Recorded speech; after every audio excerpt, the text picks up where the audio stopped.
Radio मिर्ची presents एक पुरानी कहानी।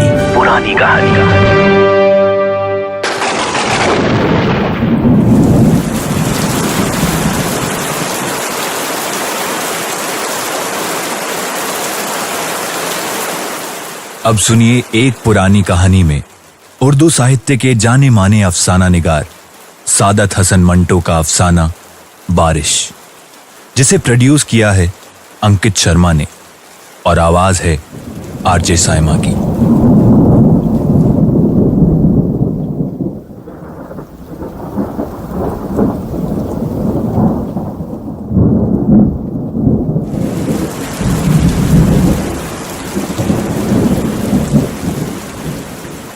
मूसलाधार बारिश हो रही थी और वो कमरे में बैठा जल थल देख रहा था।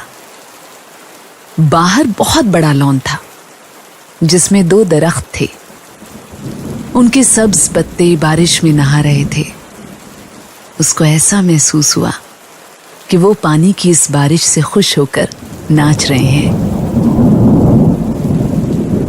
उधर टेलीफोन का एक खंबा गड़ा था उसके फ्लैट के एन सामने।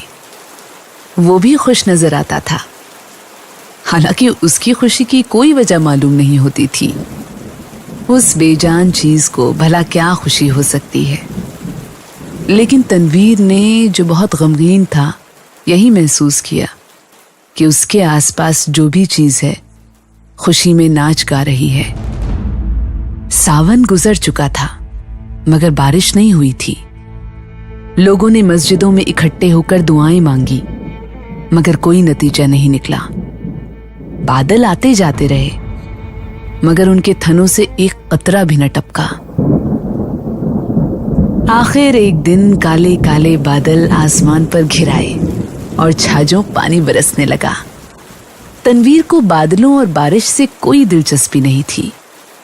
उसकी जिंदगी चटियल मैदान बन चुकी थी जिसके मुंह में पानी का एक कतरा भी किसी ने न टपकाया हो। 2 साल पहले उसने एक लड़की से, जिसका नाम सुरैया था, मोहब्बत शुरू की थी मगर वो एक तरफा मोहब्बत थी। सुरैया ने उसे ध्यान देने लायक ही न समझा। सावन के दिन थे, बारिश हो रही थी। वो अपनी कोठी से बाहर निकला, लंगोट पहनकर नहाया और बारिश के मजे लिए। आम बाल्टी में पड़े थे। वो अकेला बैठा उन्हें चूस रहा था कि अचानक उसे चीखें और कहकहे सुनाई दिए। उसने देखा कि साथ वाली कोठी के लॉन में 2 लड़कियां बारिश में नहा रही हैं और खुशी में शोर मचा रही हैं। उसकी कोठी और साथ वाली कोठी के दरमियान सिर्फ झाड़ियों की एक दीवार लगी थी। तनवीर उठा, आम का रस चूसते हुए वो बाड़े के पास गया और गौर से उन दोनों लड़कियों को देखा।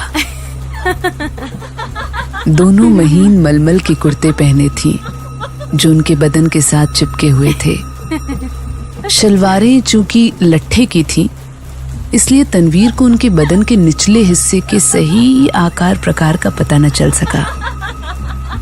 उसने पहले किसी औरत को ऐसी नजरों से कभी नहीं देखा था जैसा कि उस रोज जबकि बारिश हो रही थी उसने उन दोनों लड़कियों को देखा। देर तक वो उनको देखता रहा जो बारिश में भीग भीग कर खुशी की आवाजें बुलंद कर रही थीं। तनवीर ने उनको पहले कभी नहीं देखा था, इसलिए कि वो मिजाज से कुछ इस किस्म का लड़का था कि वो किसी लड़की को बुरी नजरों से देखना गुनाह समझता था। मगर उस दिन उसने बड़ी ललचाई निगाहों से उनको देखा ही नहीं बल्कि उनके गीले बदन में अंगार बनकर हैंडपंप की तरह छेद करता रहा। तनवीर की उम्र उस वक्त 20 साल के करीब होगी। ना तजुर्बेकार था। जिंदगी में उसने पहली बार जवान लड़कियों के शबाब को गीली मलमल में लिपटे देखा तो उसे ये महसूस हुआ कि उसके खून में चिंगारियां दौड़ रही हैं। उसने उन दोनों लड़कियों में से एक को चुनना चाहा। देर तक वो गौर करता रहा। एक लड़की बड़ी चंचल थी, दूसरी उससे कम। उसने सोचा चंचल अच्छी रहेगी, जो उसे भी चंचल बना दे।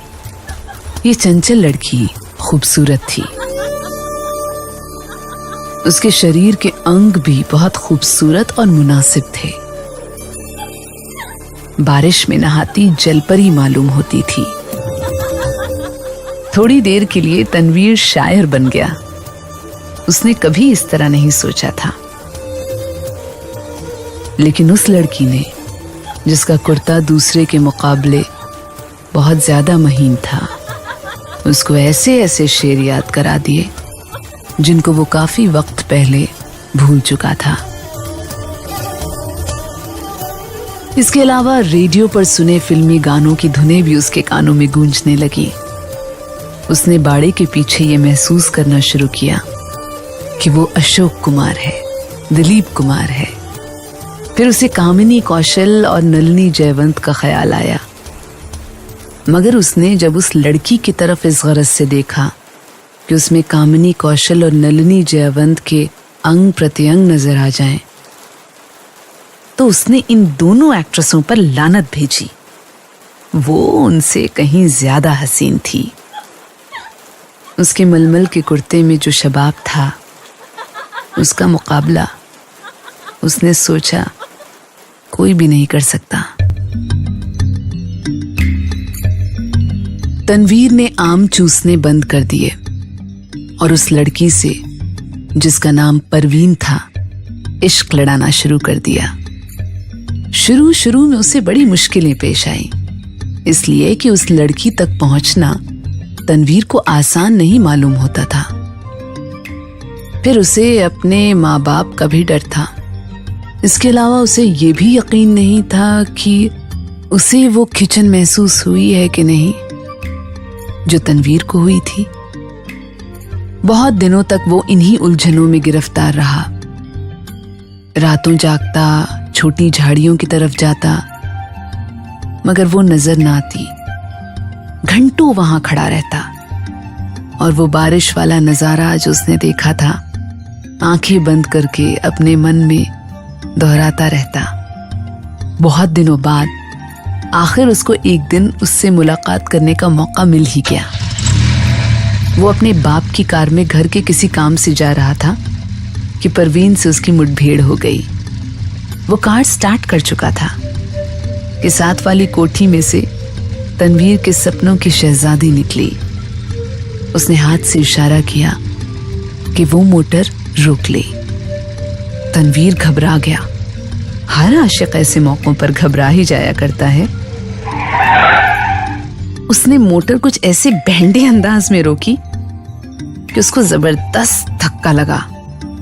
उसका सर जोर से स्टीयरिंग व्हील के साथ टकराया, मगर उस वक्त वो शराब के नशे से ज्यादा सुरूर में था। उसको उसकी महबूबा ने खुद बुलाया था। परवीन के होठों पर गहरे सुर्ख रंग की लिपस्टिक थुपी हुई थी। उसने सुर्ख मुस्कुराहट से कहा, माफ फरमाइएगा, मैंने आपको तकलीफ दी। बारिश हो रही है ना, तांगा इस दूर दराज जगह मिलना मुहाल है और मुझे एक जरूरी काम से जाना था। आप मेरे पड़ोसी हैं, इसलिए आपको ये तकलीफ दी। तकलीफ का क्या सवाल पैदा होता है? मैं तो उसकी जबान लड़खड़ाई। आपसे पहले मिला नहीं हूं, लेकिन आपको एक बार देखा था। परवीन अपनी सुर्ख मुस्कुराहटों के साथ कार में बैठ गई और तनवीर से पूछा, आपने मुझे कब देखा था? आपकी कोठी के लॉन में, जब आप और आपके साथ एक और लड़की बारिश में नहा रही थी। हाय, आप देख रहे थे? ये गुस्ताखी मैंने जरूर की है, इसके लिए माफी चाहता हूं। आपने देखा क्या था?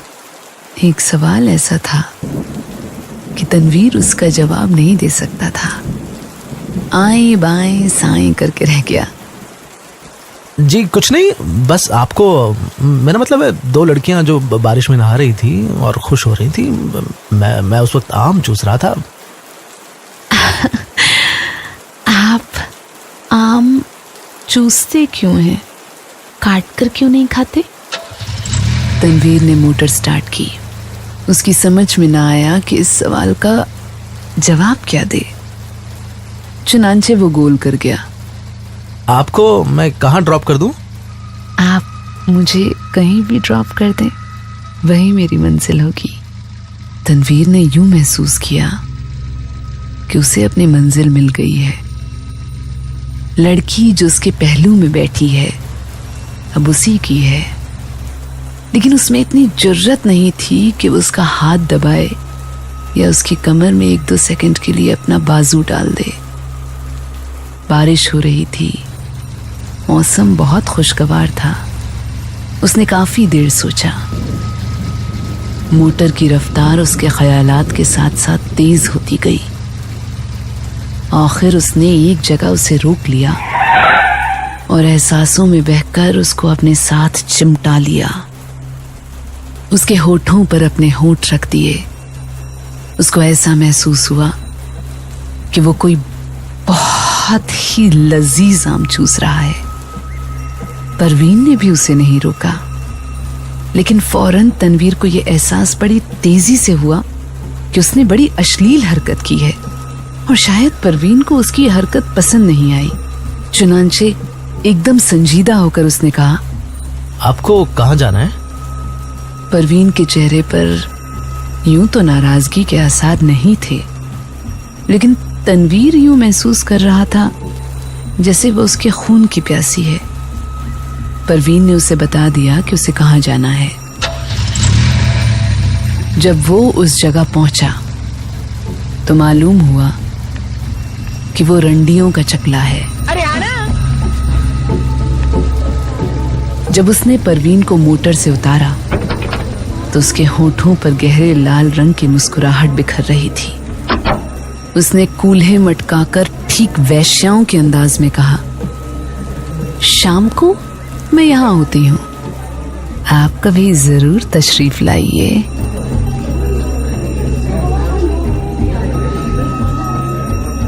तनवीर जब भौचक्का होकर अपनी मोटर की तरफ बढ़ा तो उसे ऐसा लगा कि वो भी एक वेश्या है जिसे वो हर रोज चलाता है। उसकी लाल बत्ती लिपस्टिक है जो परवीन के होठों पर थुपी हुई थी। वो वापस अपनी कोठी चला आया। बारिश हो रही थी और तनवीर बेहद गमगीन था।